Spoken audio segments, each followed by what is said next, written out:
Estamos falando sobre altar de relacionamento.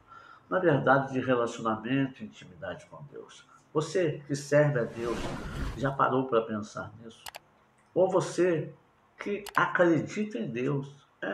Céu, inferno, Deus, demônio, Satanás. Você já parou para pensar se você está criando o relacionamento com Deus? Ah, não, pastor, eu tenho um relacionamento com Deus. Você já parou para pensar se esse tipo de relacionamento que você tem agrada também a Deus? Ou só agrada a você? Porque tem pessoas que casam e mantêm um relacionamento com a esposa de uma forma que agrada só a ele, ou vice-versa. Ou tem pessoas que querem ser amigos de outros e mantêm um relacionamento de uma forma que o único beneficiado nesse relacionamento vai ser a própria pessoa. E com Deus, meu amado, não dá para ter um tipo de relacionamento desse. Então hoje eu quero começar a falar com você sobre o terceiro altar que Abraão levantou na sua caminhada com Deus.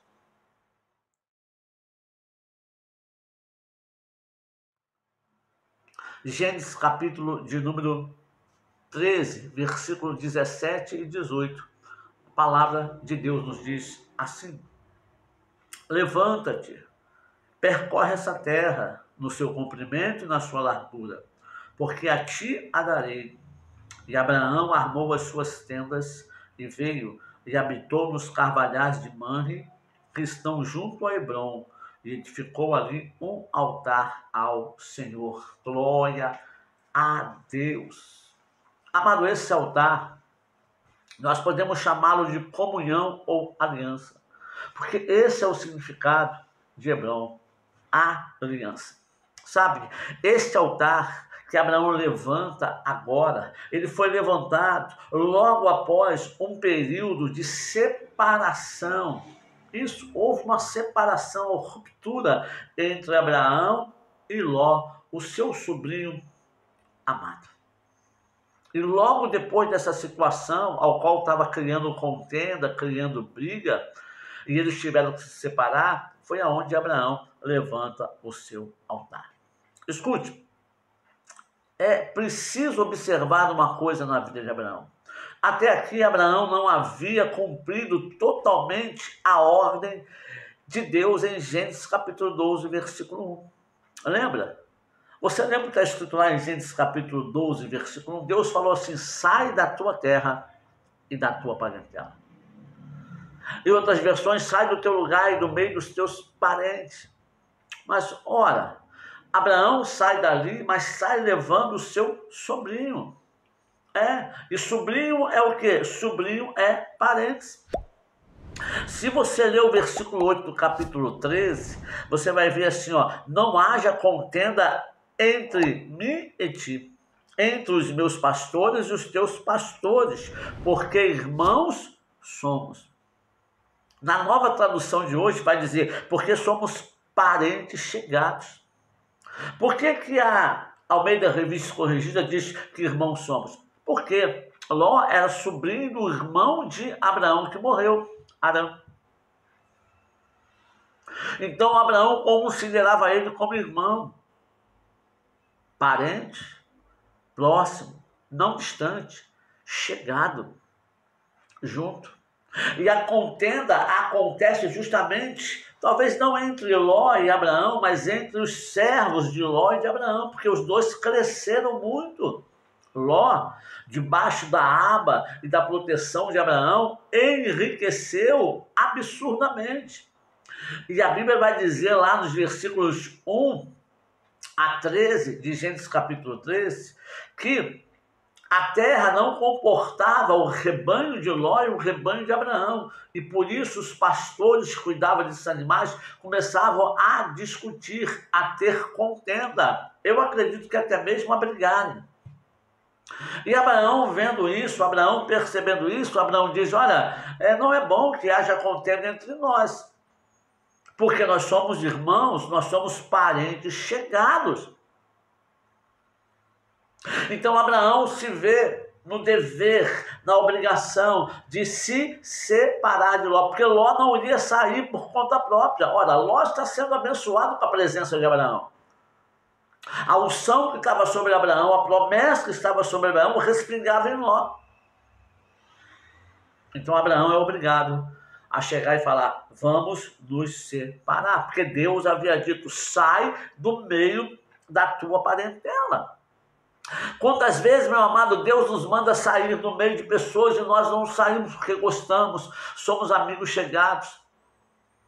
Eu lembro que quando eu me converti lá no comecinho, a primeira coisa que me orientaram foi: olha, deixe os seus amigos do passado para trás. Pode ser que mais tarde, depois que você estiver preparado por Deus, transformado, você tenha condições de estar com eles, mas no momento você não tem, então esqueça eles. Porque muitos vão te chamar para fazer as coisas que você fazia. Muitos não vão acreditar na sua conversão, nem no seu amor por Deus, nem na sua aliança e comunhão com o Senhor. Então deixe eles de lado. Aí eu pergunto para você: foi fácil? Não. Fato é que eu estava na casa de recuperação e um dia eu saí para encontrar com a minha mãe e ela me deu um dinheiro e dali eu fui atrás de um grande amigo meu. Encontrei com ele, fomos para uma sauna, bebemos, deitamos com as mulheres e quando acabamos ali ele falou assim: agora eu vou para casa. E eu falei: e eu vou para onde agora? Não posso voltar para aquela casa de recuperação onde mais uma vez eu quebrei a confiança de alguém. Voltei para minha casa, escondido. Só que lá eu já havia ouvido o Evangelho, eu já sabia quem Jesus era, eu sabia que Jesus não tinha apenas morrido na cruz num filme bonito que a gente chorava toda sexta-feira santa. Não, eu sabia que Jesus derramou a vida dele por amor a mim, para salvar a mim do pecado e salvar a você do pecado. Então dessa vez eu estava lá na casa e eu ouvi Deus falar claramente: olha, da outra vez que você ficou escondido 8 meses, eu guardei a casa. Todo mundo sabia que você estava aqui, mas eu não permiti que viessem pegar você, porque matariam você e sua mãe. Mas agora você conhece a verdade. Se aqui você ficar, eles virão e pegarão você e a sua mãe. O que eu fiz? Dobrei os meus joelhos pela primeira vez, orei a Deus sem jeito, sem saber como, chorando. Eu falei: Senhor Deus, se o Senhor tem uma obra na minha vida, como aquelas pessoas dizem, como eles comentam, como eles falam, eu vou sair desse lugar, o Senhor me tirar daqui, me levar de volta para aquela casa que eu estava, eu vou abrir o meu coração para o Senhor fazer a obra. E assim Deus fez. Deus tinha falado lá no comecinho para Abraão: sai da tua terra e sai da tua parentela. Mas Abraão não abandona Ló, ele leva Ló com ele porque era o sobrinho querido, o seu pai havia morrido. Mas chega um momento que a contenda acontece. Meu amado, minha amada, deixa eu falar uma coisa para você nessa primeira parte desse terceiro altar de Abraão. Quando Deus falar para você: sai desse lugar, quando Deus falar para você: abandona isso, quando Deus falar assim: olha, afasta de fulano, afasta de ciclano, obedeça a Deus. Não tente barganhar com Deus ou convencer Deus do contrário, por mais que você goste, por mais que você se afine com a pessoa. Agora cuidado também, que às vezes o diabo vai usar a voz de Deus para falar para você: larga essa mulher, acaba com o seu casamento. Que são coisas totalmente diferentes. No casamento vai haver discussão, no casamento vai haver briga, no casamento vai haver contenda, mas as contendas, as brigas, as discussões têm que ser alinhadas e acertadas no Senhor. E para que isso dê certo no casamento é preciso colocar o Senhor como intermediário e entender uma coisa principal no casamento que a gente não sabe: nós não casamos para ser felizes, mas para fazer o cônjuge feliz. Quando isso acontece dos dois lados, o segredo é felicidade.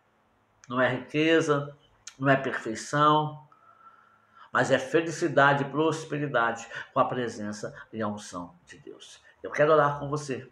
Eu quero continuar amanhã falando sobre Hebron, sobre o terceiro altar que Abraão levantou em Hebron, altar da aliança, da comunhão. Bendito e eterno Deus, Pai Santo, amado, louvamos o teu nome, glorificamos ao Senhor, que é Deus poderoso sobre toda a terra. Abençoe o meu irmão, a minha irmã, derrama sobre ele graça, unção, poder. Senhor, nos faz entender que a comunhão é importante, que a aliança com o Senhor é importante. E para que haja essa aliança, essa comunhão, nós precisamos aprender a abrir mão de algumas coisas. de ter uma entrega real e verdadeira com o Senhor. Isso para a glória e honra do seu nome, em nome de Jesus. Amém. Amém, meu amado. Olha, Deus te abençoe. Até amanhã, se Deus quiser. Bom dia, vida para você.